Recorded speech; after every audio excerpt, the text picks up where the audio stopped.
मार डाला।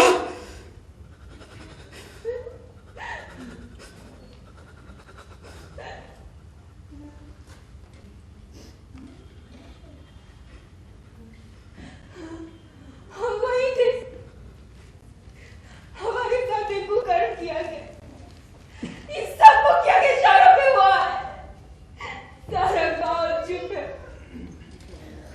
यहाँ तक कि आपके ननिहाल के लोगों ने ये खबर इसलिए नहीं दी क्योंकि वो पहले से न मरा मार चुके।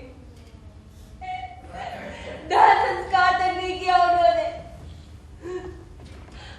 बाकी के लोगों ने उनका अंतिम संस्कार किया। आखिर कहिए क्या हम क्या करें, कहाँ जाए? एक ही जन्म में 2 बार विधवा हो गए। बड़ी मुश्किल से आपका पता जुटाकर आपको लिखवा रहे हैं। अब आप ही हमारे अंतिम आशा हो। हमारे बेटे आपके पापा का वारिस है।